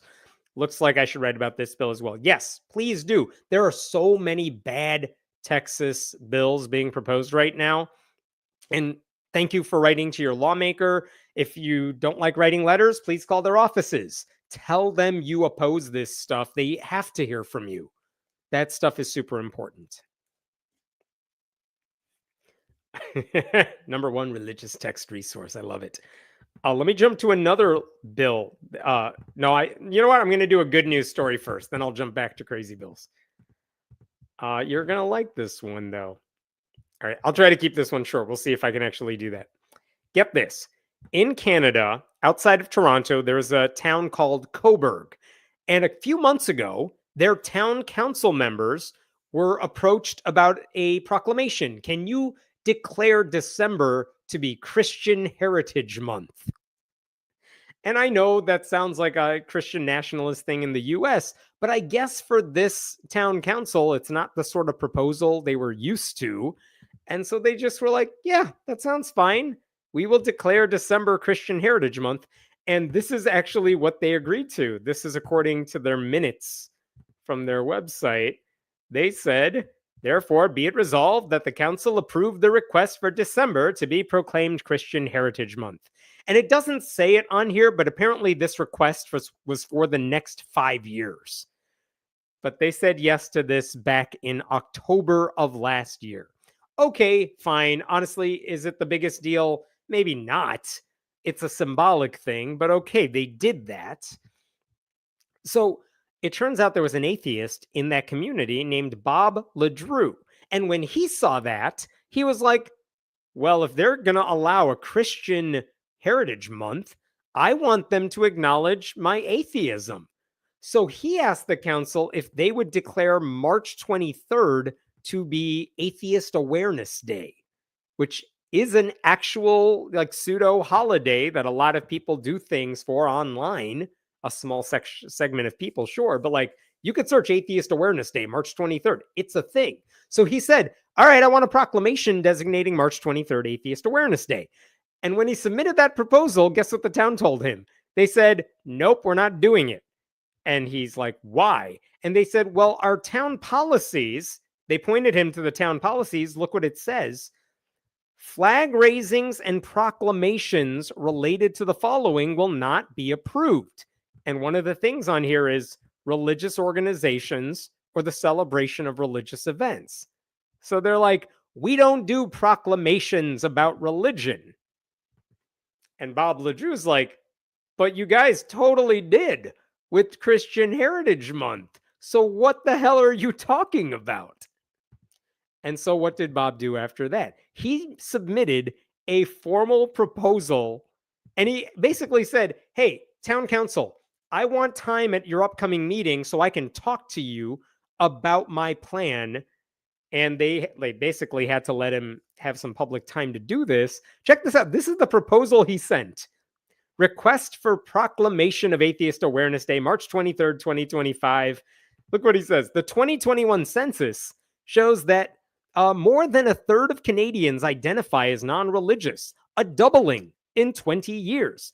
With council declaring Christian Heritage Month in December 2024, it should recognize the large proportion of non-theists that exist. And what does he want to recommend to the council? Proclaim March 23rd as Atheist Awareness Day. It's pretty straightforward. So that is what happened this past, maybe last week or the week before. He spoke to the council members and made his case. He did it via like Zoom. And so the video quality, I don't have video to show you here because it's just not that good of video. But basically, for the couple minutes that Bob got to speak, he said, look, you screwed up when you approved the Christian proclamation. And if anything, the argument to accept Atheist Awareness Day is on stronger footing because it's not a religion, so it's not subject to the rules prohibiting religious proclamations. And that also, while Christian Heritage Month is kind of a slap in the face to all non-Christians, Atheist Awareness Day isn't anti-anybody. So he's like, there's no reason to say yes to them and no to me. So he made that argument, and he actually pointed out during his comments that he agrees with the town policy. He doesn't think they should have any religious proclamations. He said, I think government is best done as a secular organization. So he just wants them to either honor his day or enforce their rules across the board. And then he was done doing his speech. They turned off the phone or whatever. And then this is what's amazing. Guess what the town council decided to do? Right after that, and again, the video is bad, otherwise I would show it to you. They went through their old proclamation where they said yes to Christian Heritage Month, and they went through and rescinded it. Basically saying, yeah, we made a mistake a few months ago. So December is no longer going to be Christian Heritage Month for the next several years that we said it would be. It's just December. And if you want to celebrate it, you can. But they went back and rescinded it. They did not say yes to Atheist Awareness Day. Instead, they said, yeah, we screwed up when we said yes to the Christians, which is absolutely the right thing to do because they're at least playing by the same rules. So I spoke to Bob LeDrew about this. I was like, what do you think about this? And this is what he told me. To be frank, I didn't care much. I didn't much care if March 23rd was proclaimed or not. My real goal was to make it clear that going against the town's policy opened the door to something that is really counterproductive, and that they should have made a decision that followed through the logic of the policy, which, if you read it, is quite sensible. He said that this felt like the best possible outcome to me, and that I believe the council will be far more thoughtful should some other proclamation request come before them in the future, and that's all I can ask for. And that is the most polite Canadian way to respond to all of that. That's amazing. And oh, by the way, he also wanted me to tell everybody that he felt he was treated with respect and courtesy by the staff and the elected officials, which is amazing because I feel like I never hear that in the United States. But I do want to point out, it's kind of incredible how all it took was like this simple nudge from this atheist, not anti-Christian, by the way, in any way, but just saying, hey, town of mine, stop treating Christians better than everybody else, because that's what you did here. And the town looked at it. They're like, oh, yes, we did. We should not have done that. And then they fixed their mistake. Like, what they did by rescinding Christian Heritage Month is not anti-Christian, it's neutrality. Now, I'm sure some Christians are going to complain about it, but again, neutrality is not anti-you. That's okay. And I hope they don't make that same mistake in the future, but kudos to Bob for making them aware of it and fixing that problem. I will stop there for now. Every day is an atheist holiday. Damn right. Not on April 1st, like Christians like to joke when they're really bad at humor. But yes, every day is a holiday if you want it to be. Considering how many of our founders were atheist or agnostic, the other 11 months should be devoted to humanistic celebration and the pursuit of truth. I like that. I don't want to give up December, though. That's a nice one. It's daylight longer. So, like, or I'm sorry, it's shorter daylight, but it's a nature thing. Let's have fun with the solstice. Do whatever you want. I want the whole year. Christians act like they own the whole year. A proclamation to celebrate no religious proclamations? It's a good idea. We should do that too.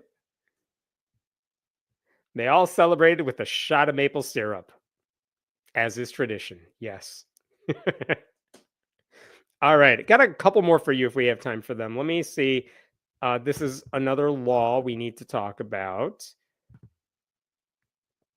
All right. Give me 1 second here to pull up some stuff.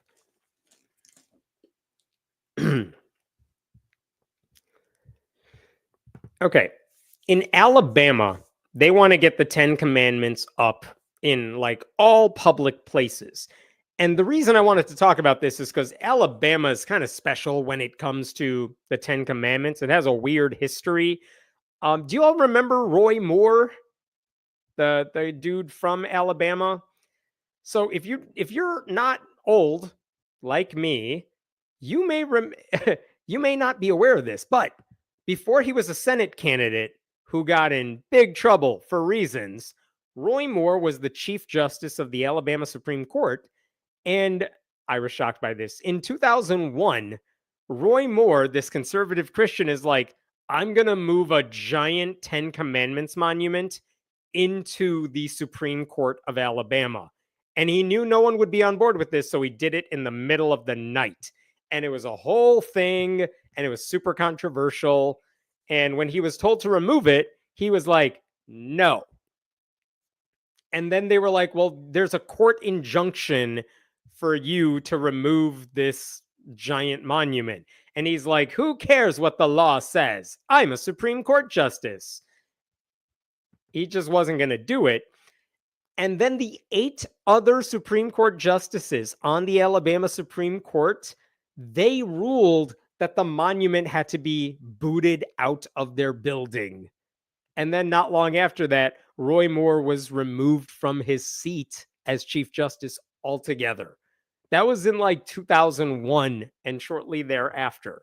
Now, in 2012, he decided to run again to be the Chief Justice of the Supreme Court, and he won.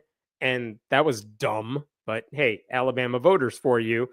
And then when was it, 2016 or 18, when he ran for Senate, thinking he's on top of the world. No one's going to stop him. They love him in Alabama. And then he was outed as a child sex predator. So there's that. But that's Alabama's famous history with the Ten Commandments monument. And then in 2018, because Roy Moore's stunt never worked, the Republicans in the state said, since this is all unconstitutional, why don't we just try to change the Constitution? And we will just try to pass an amendment to our state constitution that allows displays of the Ten Commandments on public property, including schools. And they put it to voters. And guess what happened then in 2018? And your hint is Alabama voters. This is 2018. This is what happened. They voted yes. 72% of voters said, yeah, we want the Ten Commandments on public property. Let's change the Constitution to do that. So that's disturbing. Now, it was a kind of pointless amendment, though, because while it allowed schools and courthouses to put up Ten Commandments displays, it's still illegal to do that at a national level. And guess what happens? If, let's say, a public school put up a Ten Commandments monument, they would get sued over it. They would have to fight that in court. And let's say anyone cared about legal precedent anymore. I know that's questionable, but if they did, that would be ruled illegal. And all that litigation costs money. And who's going to pay for that, for all those legal battles? The state wasn't going to pay for them. So even though the law now said you could totally put up a Ten Commandments monument, everyone knew that it's still illegal to do it at a national level, so you can't actually do that. So even that constitutional amendment didn't do anything. So why do I bring that up? Because this week, 22 Republicans in the Alabama legislature, led by a guy named Mark Gidley, they filed House Bill 178, which would force schools to display the Ten Commandments. And they're basically imitating the law that was passed in Louisiana. But as all of you probably know by now, that law to force schools to post the Ten Commandments in classrooms, a federal judge has already declared it unconstitutional, and the state of Louisiana is trying to get it up to the Supreme Court. So they're appealing that decision. They want the Supreme Court to say it's totally fine, whatever. But here's what the bill says that Alabama Republicans are trying to pass. It would create a new law requiring school boards to display the Ten Commandments in each school under its jurisdiction by January 1st of 2026. They want the displays to go up at the entrance to schools or other common areas like the school library, which was a surprise to me because I did not know Alabama schools had libraries. And it even tells them what wording they have to include on all of these displays.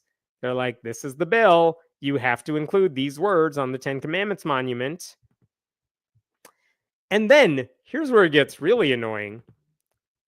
The bill says that when you put up your Ten Commandments monument, you also have to include the following disclaimer: the history of the Ten Commandments in American public education. And if you're wondering why they're doing this, before I talk about this, the argument several decades ago is that you can't promote Christianity through the government. That's what's illegal. That's why you can't put up a standalone Ten Commandments monument. And the right wing's argument now is, yeah, that's how they used to rule on things. But this Supreme Court says those rules no longer apply, and that even if you're promoting Christianity, but it's been done for a long time, in addition, like a giant cross war memorial that's been around for 100 years, can the government have a giant cross war memorial? And the argument the Supreme Court gives is, well, it's been around for a long time, so even if it is promoting Christianity, who cares? So now they're trying to say that all of their attempts to promote Christianity are really historical in nature. So this is what this bill says. You have to include this disclaimer with the Ten Commandments monument, the history of the Ten Commandments in public education. And this goes on for a while. I don't know who's going to read any of this, but the Ten Commandments were a prominent part of American public education for almost 3 centuries. Around 1688, the New England Primer became the first published American textbook, yada, yada, yada. It was used in public schools for more than 150 years, and it contained more than 40 questions about the Ten Commandments. Then it says, what about the McGuffey reader? That was used by a lot of people in the early 1800s. It sold more than 100 million copies. They don't actually say this had anything to do with the Ten Commandments, but there's like a brief mention of the Ten Commandments in some of those McGuffey readers. Then it says, the Ten Commandments also appeared in textbooks published by Noah Webster, which they used to use in schools way back in the day. In fact, in his textbook, the American Spelling Book, it included the Ten Commandments. Like, listen, man, I've taken spelling class. They include a lot of words. None of them are endorsements. But anyway, that's the disclaimer you got to use. And apparently there are some school districts that still had that book around in 1975. So the whole argument here is the Ten Commandments have been part of our tradition and history for decades. Now, this is the same disclaimer they used in Louisiana. All of it is bullshit. So that New England Primer they brought up, that was used almost exclusively in religious schools long before the rise of public education. The McGuffey readers, yeah, they included a story about the Ten Commandments, but a lot of the other editions of the book did not. And there are all kinds of reasons all of those books went out of style over the past century. So what the hell are we doing here? If the best evidence you have of the Ten Commandments in schools is, well, religious schools used them before we had, public schools or non-white people in our classes, that seems like you're not really helping your case. In fact, in Louisiana, when lawyers on the church-state separation side said, hey, judge, you need to strike down this law, they actually said there is no evidence of a long-standing, let alone unbroken, historical acceptance and practice of widespread, permanent displays of the Ten Commandments in public schools. So this is the only history they have, though, which is weird because the Ten Commandments were not even significant in the books that they are citing. They were not prominent. They were not in public schools. They were not outside the buildings or on the walls of the classrooms. So I don't get what the purpose of that disclaimer is. It doesn't help their case. Here's another interesting thing about this bill.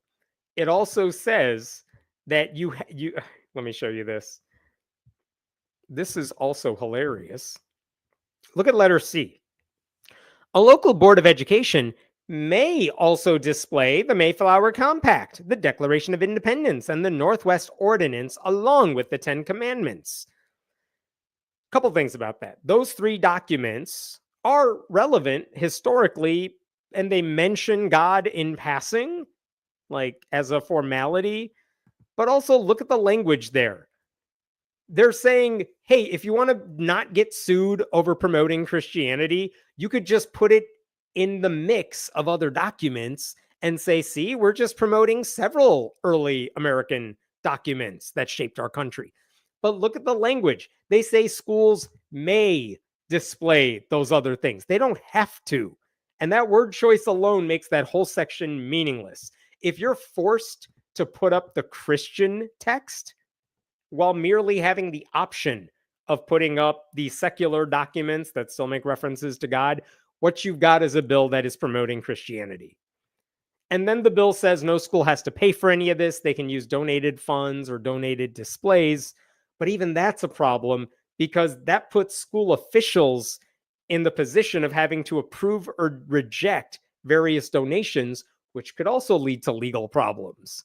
And if they get sued because the school didn't accept a donation of a Ten Commandments monument, or because someone felt that they were pushing Christianity, the state is not going to fund their legal bills.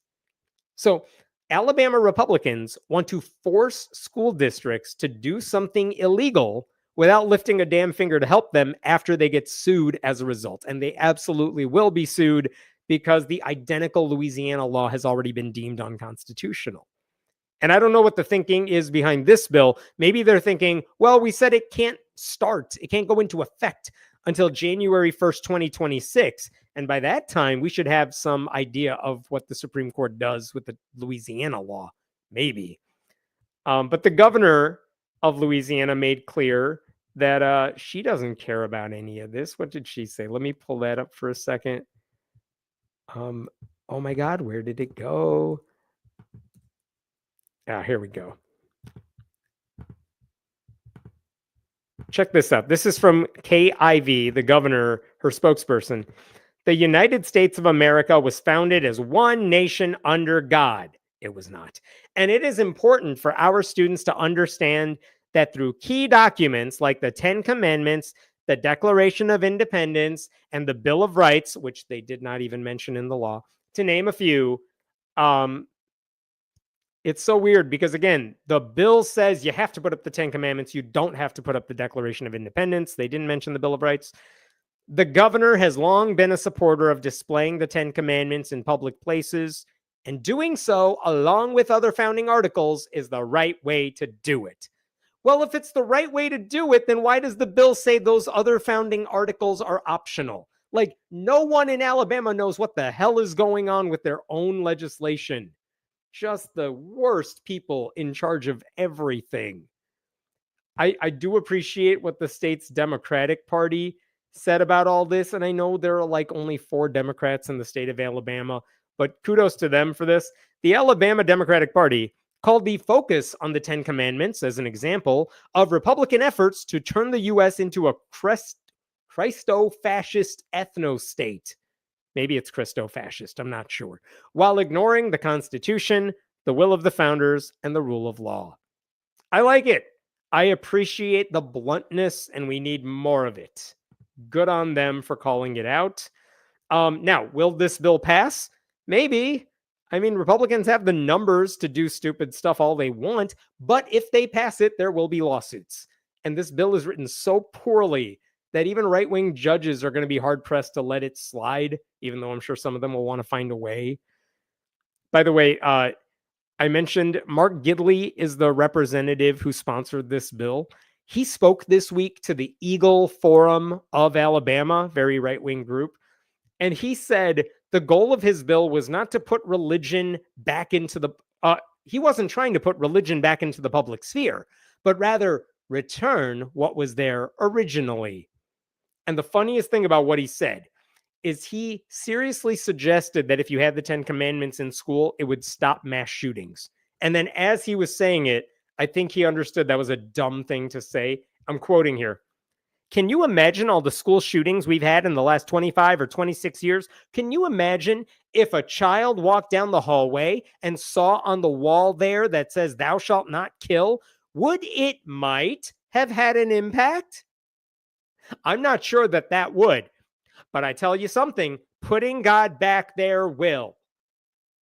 I don't know if that's English exactly, but I think even he realized, that's the Ten Commandments are not going to stop a mass shooting. That's just idiotic, fully expected from the Republican Party, and also coming from a guy who would never do a damn thing to actually prevent the spread of semi-automatic weapons.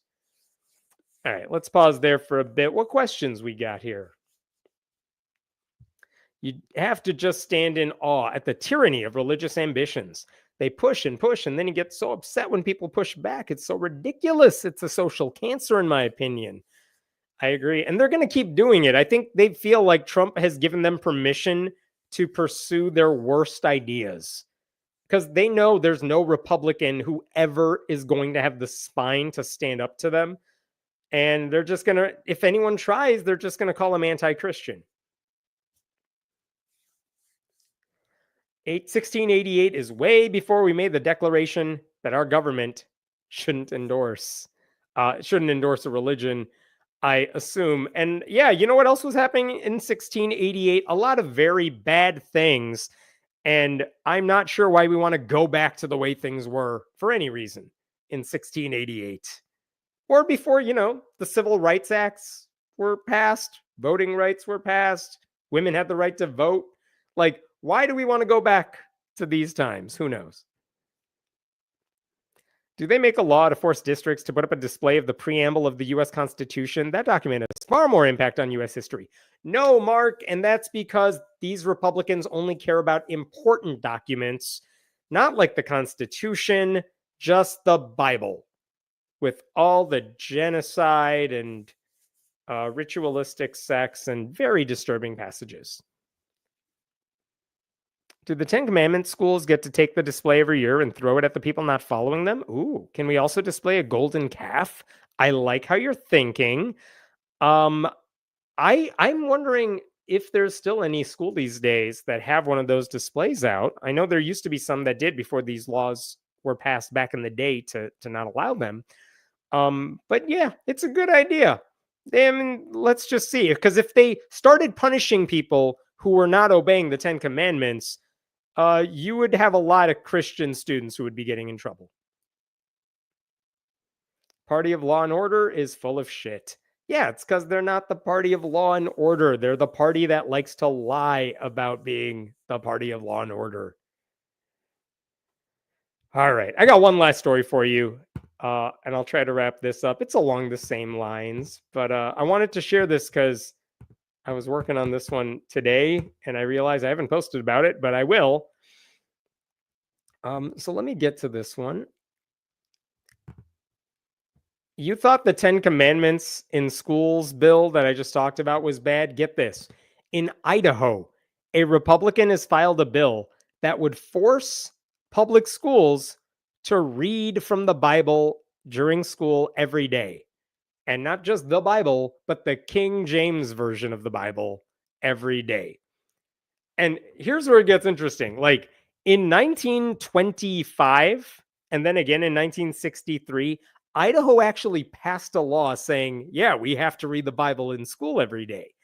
Now, in 1963, as I'm sure you're aware, the U.S. Supreme Court said in Abington School District v. Shemp, they said, yeah, you can't force kids to listen to the Bible in school every day. Government-sponsored Bible readings violate the First Amendment. But in Idaho, that 1963 law is still on the books, because that's what happens. If you pass a law, it exists. And if the Supreme Court later says that law is null and void and cannot be enforced, that's fine, but it's still on the books. Well, in Idaho now, there's a state representative named Jordan Redman, and he just filed a bill, HB House Bill 162. And basically, this bill does a few things, and let's go through this. First of all, it says we're going to repeal that section of the law. And let me click on that for you. What section does he want repealed? We'll come back to this. 1604. Come back. We can do this. Look at this. This is the 1963 law that still exists on the record. Bible reading in public schools. Selections from the Bible to be chosen from a list prepared from time to time by the State Board of Education shall be read daily to each occupied classroom in each school district. Such reading shall be without comment or interpretation, just winks and nudges. Any question by any pupil shall be referred for answer to the pupil's parent or guardian. This is the law that they passed in Idaho to say, yeah, public schools have to read the Bible in class every day. Screw you if you don't want to do it. And the Supreme Court, using a different rule or different law, said you absolutely cannot do this. So this became useless. So the new bill in Idaho would get rid of this law. Well, that's good. But guess what they would replace it with? Let's see. If you go through here, this is where it gets kind of scary. Look at this line right here. This may be cited as the School-Sponsored Bible Reading Act. There it is at the top there. They're making a new law called the School-Sponsored Bible Reading Act, which is just a slap in the face to Supreme Court precedent and anyone who supports church-state separation. And then this goes on for a while because this new law would talk about how amazing the Bible is. Look at this statement of intent. The legislature finds and declares that The Bible is the most important book in the world, molds public morality, impacts history, and contains unequaled literary value. All of that is bullshit. It is an influential book, no doubt.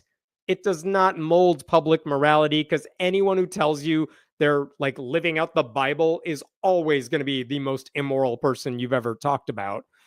Impacted history, sure, but like I'm not sure why you want to brag about that when you think about all the ways Christianity has impacted history. And as far as literary value goes, it's not even a good book. Not all of it. Come on. If we're talking certain passages, maybe. But they're just bullshitting from the start. Then what do we get? The King James Version of the Bible is the best-selling book in world history and has had an immeasurable impact on Anglo-American culture and the English language. Like, here's the thing. They want to really push the KJV Bible, but not all Christians use the KJV Bible. And by pushing a specific type of Bible, they're not only saying we're promoting Christianity, they're saying we promote a specific type of Christianity, and screw you if you don't like the type of Christianity we're pushing. This whole thing where they're just filleting the Bible goes on for such a long time. This is all in the new law, talking about how amazing Bible reading is. Look at number 12. Daily Bible reading in schools without instruction or comment is part of the historical. There it is again. Can't say we're promoting Christianity if it's history. It's part of the historical practices of early Idaho and other American states, and it's consistent with the original meaning and history of the Establishment Clause of the United States Constitution. No, it's not. That last part, not even close. But also, if you're saying, hey, it's something we used to do back before we allowed non-white people to be part of this state, like that's not a good argument for a sort of history you want to go back to. Unbelievable. But what do they want? After all this, what does the bill actually say? There it is at the bottom. School-sponsored Bible reading. Selections from the King James Version, the New King James Version, or the Revised Standard Version of the Bible shall be read each morning of each instructional day in each occupied classroom in all public school districts. And then they repeat, such reading shall be without comment or interpretation. Oh, and by the way, this is a change from 63. Each school district shall organize the daily selections in a way that the entire Bible is read sequentially and completed over 10 years. That way, if your kid is going through the public school system, they're going to hear the entire Bible. I just want to point out how horrible an idea that is. Because think about this for a second. Not only do you have to read like Genesis 38, which is just vile beyond belief, there are giant sections of like begats that are just boring as hell. Who's going to read that? That's what you make fun of in the Bible. No one's going to take that seriously. Even the 1963 laws, like, we'll give you some passages to choose from. And now they're like, nope, you got to read the whole thing. At some point, I assure you, the Bible gets very, very boring. Not just to read, but to like showcase for an entire classroom. What the hell are we doing? Now, what if you don't want to participate in any of this? Well, that's the next section of the law. They have conscience protections because they say, if you're a teacher who doesn't want to read the Bible, look what it says. The selections shall be read by another person each morning of each instructional day in each occupied classroom and all public. Okay, whatever. So if the teacher doesn't want to do it, someone else will. Who's that someone else? I have no idea. Is it going to be a student? I don't know. It doesn't say. What if you're a student who doesn't want to read it? Well, you need a written permission slip from your parent or guardian that says you don't have to listen to this shit. What if you don't have permission from your parents? Too bad, you're stuck, which means you don't have any conscience objection here. So that's where I think you're going to get even more problems with this bill, because when it comes to like the Pledge of Allegiance, if your district says you need parent permission to not say the pledge, courts have repeatedly struck that down. You can't force a kid to pledge allegiance to God or listen to religious indoctrination if they don't want to. And this bill doesn't even give them that option. So none of this supposed caveat for conscientious objection, none of that makes this illegal bill somehow legal. It doesn't. So why are they pushing this bill? The reason is obvious. It's to use schools to promote Christian nationalism while also wasting time that could be spent actually educating kids. Like, there's no reason for this bill to exist. It creates more drama for everybody. It's a solution to a problem that doesn't exist. Importantly, it's not something teachers were asking for. I listened to the committee meeting today. They had a House Education Committee hearing, I think on Thursday. I was watching the video of that where they were talking about this bill. You know what they never mentioned once? That teachers were asking Republicans to pass a bill to waste more class time to read boring ass parts of the Bible. Because none of these people give a shit about public education at all. Okay, other questions we should be wondering. Why do kids need time at school to read the Bible? Why can't they do it at home? If the opt-out request is meant to give lawmakers a way to say they're not forcing kids to listen to this, but think about how pointless that is for reasons I kind of alluded to earlier. If the student and parent are okay with Bible readings, well, then they can do it at home. If students are not okay with it, there's a good chance, having anecdotally known this from a lot of atheists, if you don't want to read it, there's a chance your parents absolutely want you to read it, which means you're not going to get a permission slip signed by your parents allowing you to get out, which means this law would force children to listen to the Bible against their will. That seems wrong. I want to know how much time will be spent doing these readings, because the bill doesn't specify whether this is supposed to take 10 seconds, 5 minutes of every day. Who knows? It doesn't say. Like, if you want to do a 2-word reading of the KJV Bible every day, all right, we can all make fun of it for 2 words, but they don't say. What's the penalty if there's like a protest against this? There's no penalty mentioned in this bill. I want to know what the repercussions are for kids who are not Christians or don't participate in this, even if they follow all the rules. Like, if everyone else is reading the Bible during school, what happens to them if they have the permission slip? Are they just going to be ostracized outside the classroom? Are they going to get bullied as a result because they're in the minority? Because this bill would create more bullying in public schools. And if the goal of this bill, because he says this in here, I want to find this. He mentions that one of the goals is to improve mold public morality, right? He said that's why we want the Bible in school. Why are we wasting time reading sections of the Bible that have absolutely nothing to do with morality? Like, go find the moral parts that you like. Read those. But no, they don't care. And again, students can already pray. They can already read the Bible on their own. They can do it in groups. They can do it before or after school. Idaho students do not need less time getting educated and more time getting indoctrinated. And here's another reason we know this is Christian nationalism at work here. When they had that committee hearing to talk about this bill, guess who spoke at the meeting?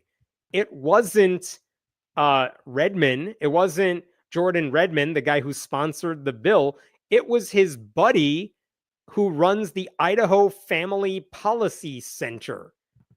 This is from a local news article about the meeting. Representative Redmond sponsored the bill, but it was largely presented to the committee by the Christian-centered Idaho Family Policy Center's president, Blaine Conzatti. And look at this. Conzatti said that because Idaho has a historical precedent for reading the Bible in school, he thought it would be deemed unconstitutional and would not then require the reading of any other religious text.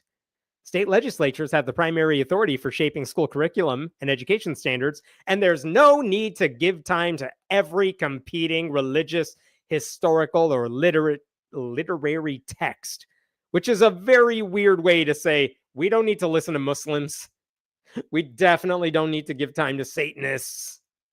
Because in our very white, very one religion history, which we adopted long before we knew how evolution worked and had toilets, like, we were all Christians in this state. And so let's go back to that time. So that's the dude who was actually pushing for this bill, not the Republican who actually sponsored it. I do appreciate one Democrat who was sitting on that committee who pointed out, his name is Chris Matthias, and he pointed out that the proposed bill and the dude who spoke, they keep referring to this history and tradition test. And Matthias said, I can't speak for all Black people, but history and tradition tests just really make me nervous. Beautiful. Very well put. And I also want to applaud rather, what one local news outlet said. They pointed out that if we're doing history and tradition, you know what else they had in Idaho in 1925?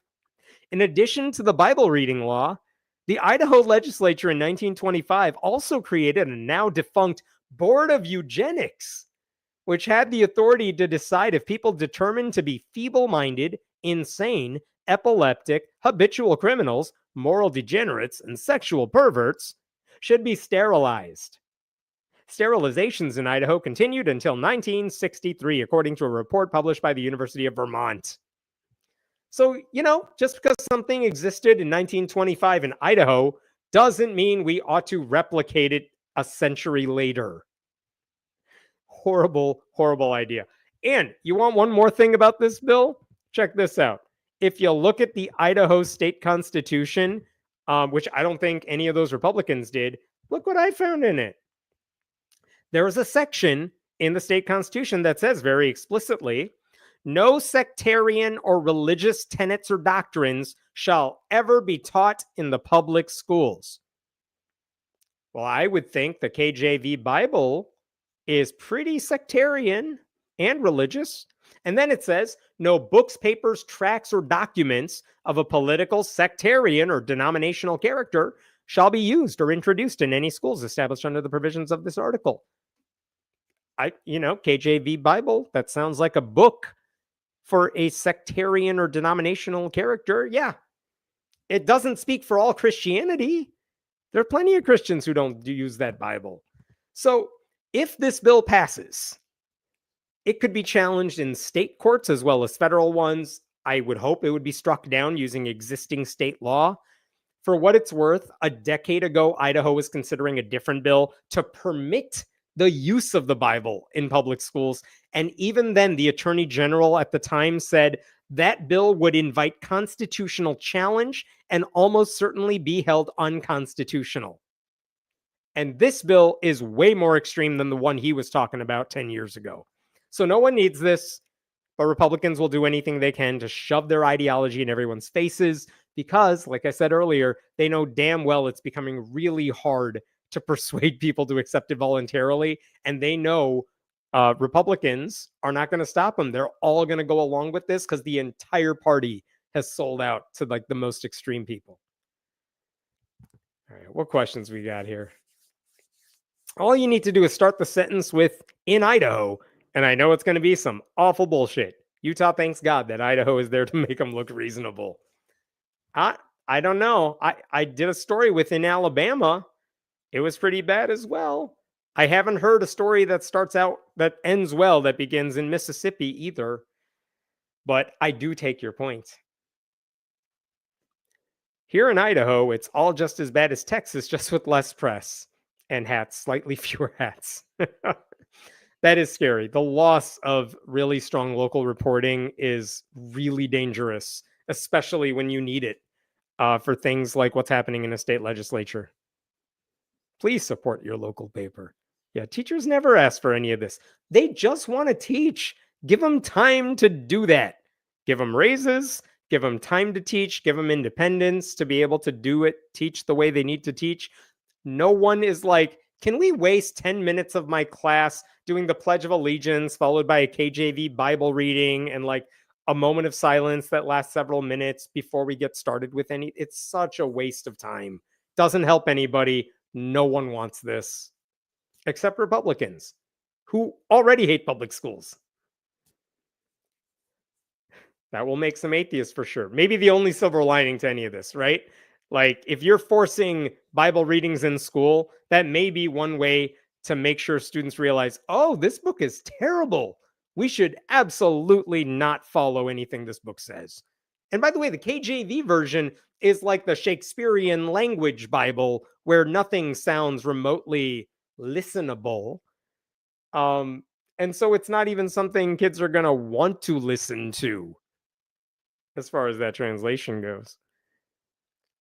I wonder if the KJV is pushed partially because it changed all of the slaves to servants and bondsmen. I am not sure. I think they just consider it the only true version because it wasn't translated to maybe get rid of any of the bad words, or because it just sounds more crusade-y.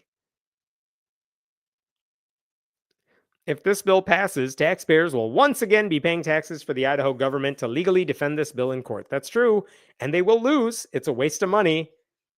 And this bill is early, so we haven't gotten the input from anyone who tells them it's unconstitutional, so maybe don't do it. But also, I don't know. I don't have any hopes for Republicans to stand up and say, this sounds bad. All right. I think that's it. Thank you all for joining me tonight. Thank you to Den for helping out with all the comments. Please sign up for the newsletter at friendlyatheist.com. And if you like this live stream, go to patreon.com/Hemant. I should be back next Friday, and I will see you all then. Have a good, safe weekend.